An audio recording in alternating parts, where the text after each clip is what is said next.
Hello folks and welcome to Car Crazy Norwegian. My name is Sven and it's now time for part 4 of the series of detailed head gasket replacement of a Rover 75 1.8 liter.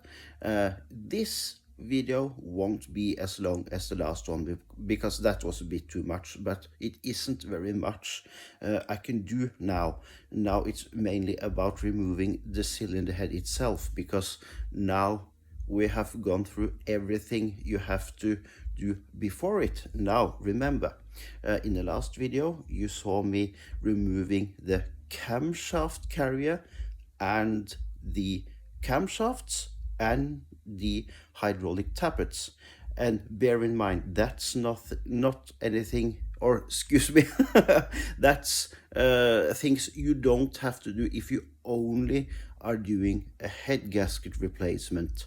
That's something I do because the hydraulic tappets need changing whilst I'm at the head gasket. So bear in mind that's nothing you have to do if you only are doing a head gasket replacement. So now, without further ado, it's time to crack on.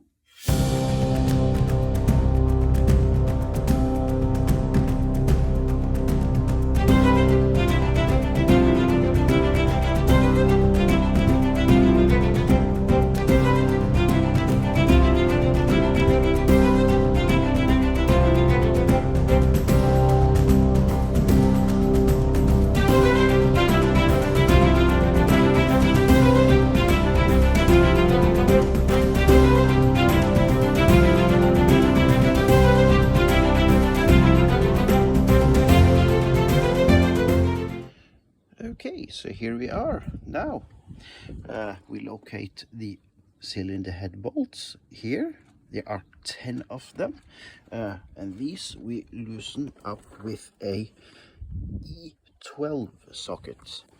And what's important when you are removing the cylinder heads on this, I think it's more important, like this is an all aluminium engine and you have to loosen the bolts by sequence. You don't only tighten them up when you are reassembling the engine, you also have to loosen the bolts in sequence. So we start by that as number 1, 2, 3, 4, and then 5, 6, 7, 8, 9, 10.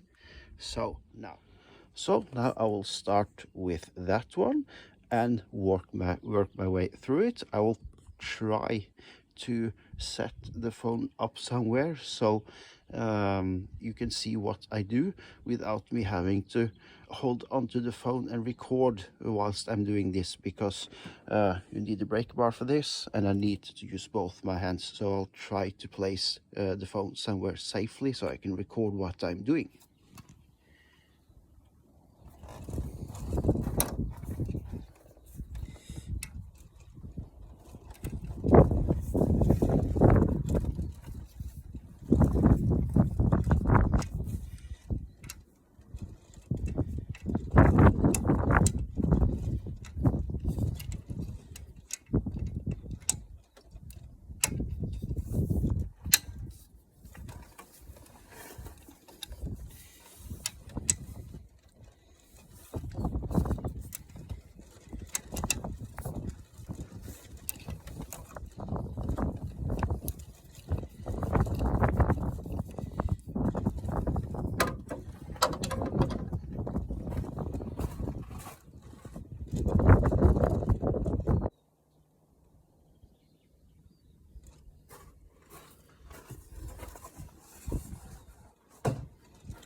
So then I have somewhere to store them, because I don't like them away.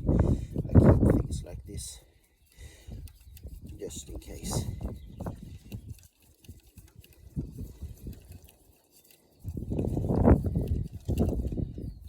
Then I think that is free.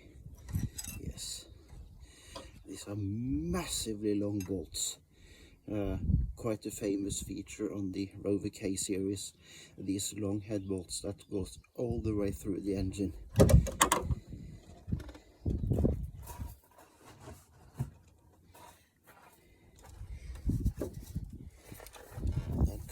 to number 2.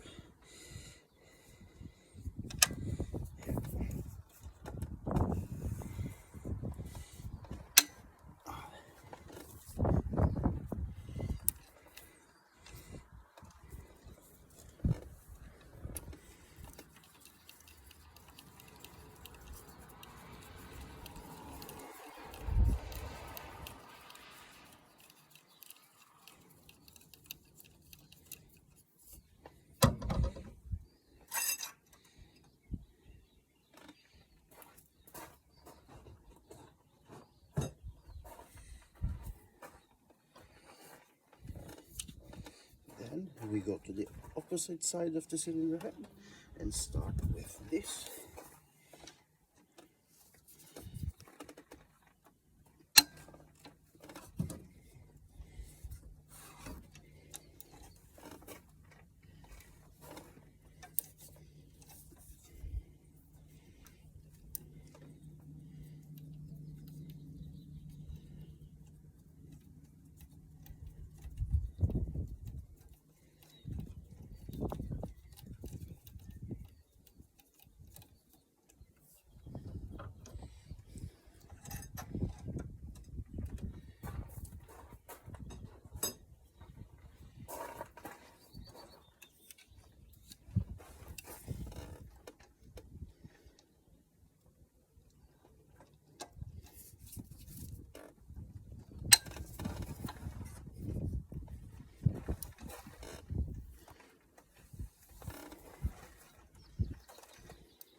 So now it's the two last ones. That is the two in the middle of the cylinder head.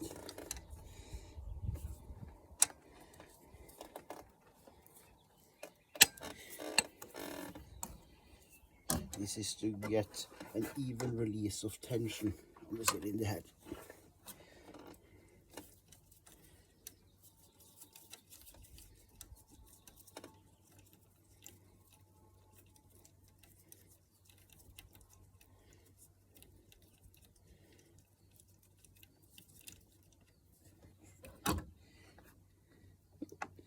Little bit more.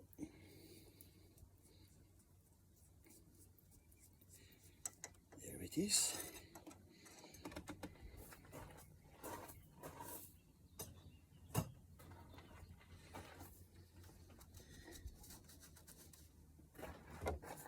Now for the very last one.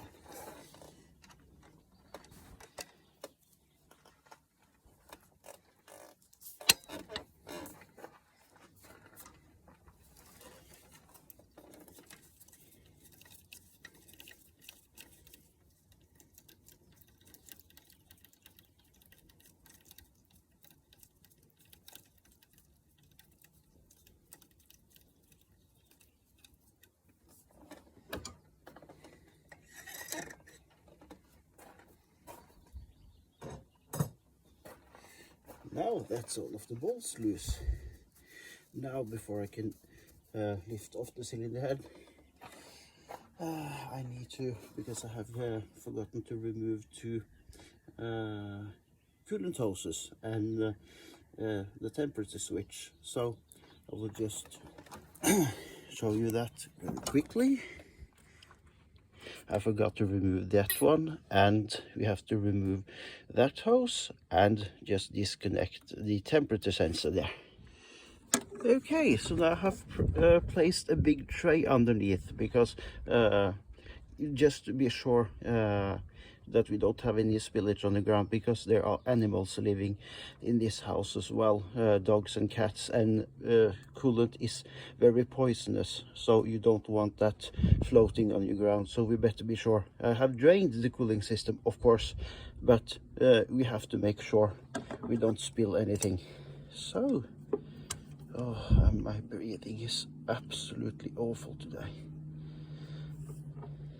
So let's begin with this one.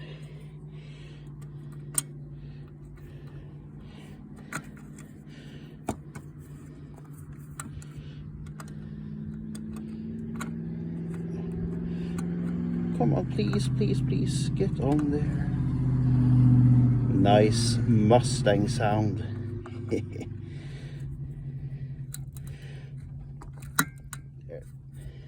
we are. I can remove that one. Ooh. Cylinder head is certainly loose. Oh,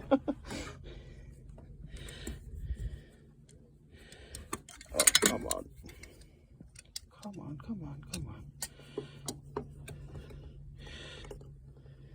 Oh, so professional.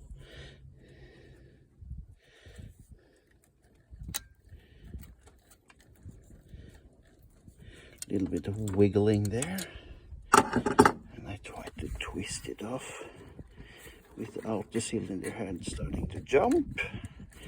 There, you see, it was a good idea to place the tray underneath, because there will be spillage like that. Just place that there and release that one here.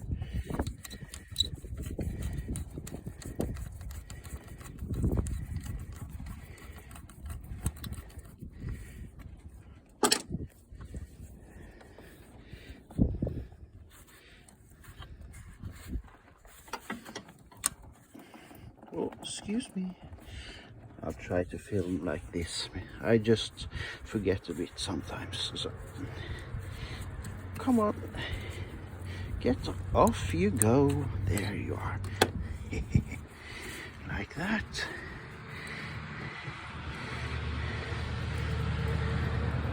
Oh, excuse me. Very unprofessional recording as ever. Concentration.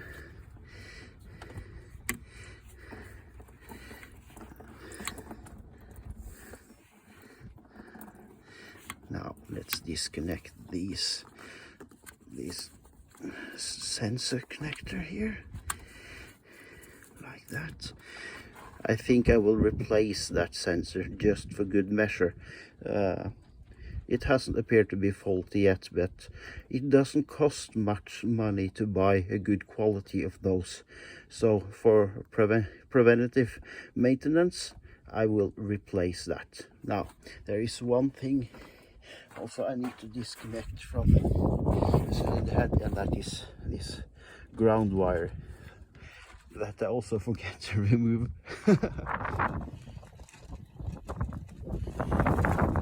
So you can see right here, this is a 10mm bolt. You need a 10mm socket to remove the bolt that holds the ground wire in place.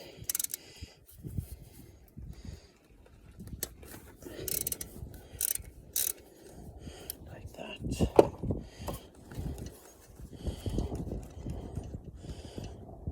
It appears to have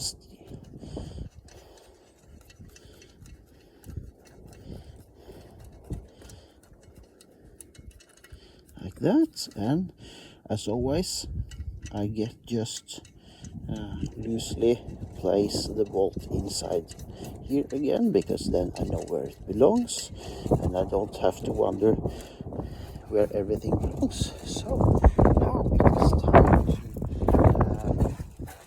lift the cylinder head off.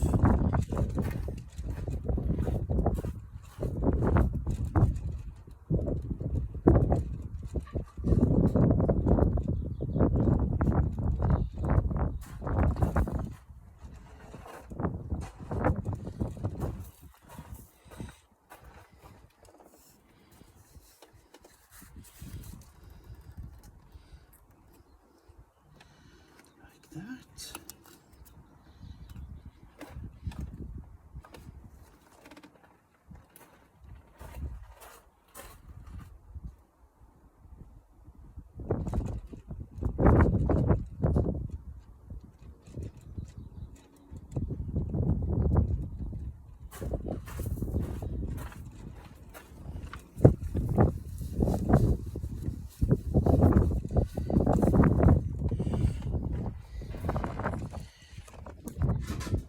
Now shall we have a look-see? What do we have here?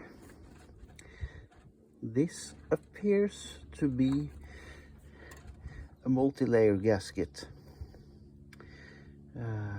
quite clearly. Yeah, it is. Now I'll just take this up to the cylinder head. So let's see if we can see if we have any apparent faults.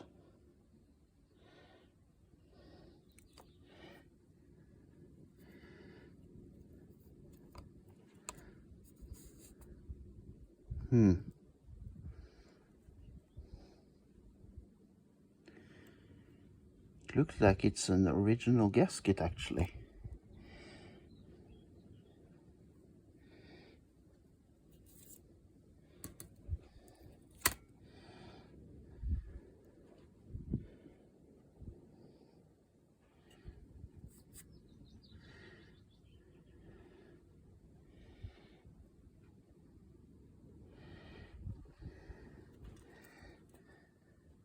Yeah. I don't know if the phone focuses enough, but yeah, this is the multi-layer gasket, definitively not the factory one, which tells me that, yeah, it is lots of small little layers here, which tells me that this probably wasn't the correct gasket to use on this engine, and that is the reason for that is what I will show you in the next video. Let's get back to the engine briefly, because on the next video I will show you the most critical part of that you have to be aware of when you change head gaskets on this engine, and that is to measure the height on the cylinder liners. They are supposed to stand a little bit proud of the engine block, just a little bit, and if you are to use the multi-layer gasket, the liners have to be just about perfectly height-wise compared to the block surface. So but I won't say too much about this now, but it is a very critical part, just in case of which gasket you should go for, really. But I won't say too much about this now. So it's a bit strange one, really, because I really cannot see. It clearly has been leaking out on the front here, but I couldn't immediately see any faults on the gasket. So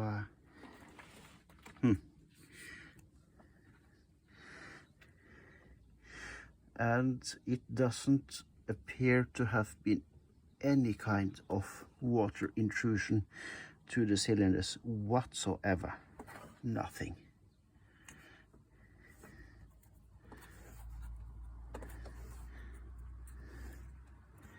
So yeah,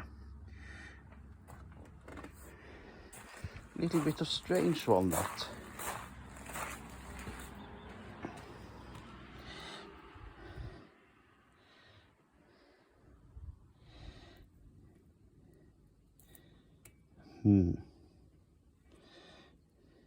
Might have been leaking between the layers, because I think that is a common problem on these multi-layer gaskets. I'm not too sure, really, but yeah, nevertheless. Oops. Let's see how the engine, the cylinder head looks on the other side.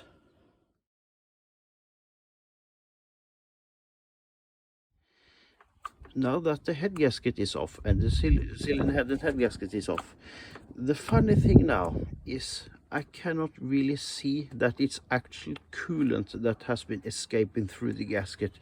It seems to be only engine oil. Funny enough, it was fitted, quite surprisingly, this engine with a multi-layer gasket and a head saver shim.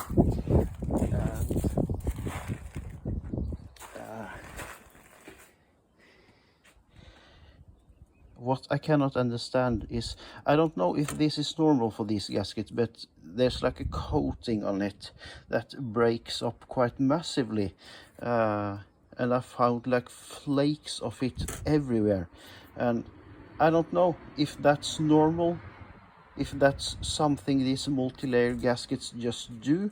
I was quite surprised to find that it is actually fitted one of these gaskets to this engine, because it isn't sourceable here in Norway. It might be that it's bought via a Land Rover dealer. I don't know. I haven't got an idea, but this is massively confusing for me, because I cannot actually find that the gasket has failed. So I will send the cylinder head off to be inspected. I don't want them to skim it if it isn't absolutely necessary, but there has been definitely oil passing through places in this gasket that isn't supposed to, and yeah, I'm finding evidence that the oil change intervals has been too long on this engine. I can actually see that quite clearly. So but the cylinders looks good. There isn't any kind of sign that it has been water intrusion into it, and it appears to me like it doesn't seem like the head has been skimmed. I'm not sure. I will measure it, and and see what the height is of it, if it has been skimmed or not. But yeah, for now this is all I have got to show you this time, and next time I will show you how you can measure the height of the cylinder liners. And yeah, I will say goodbye for now and see you in the next one.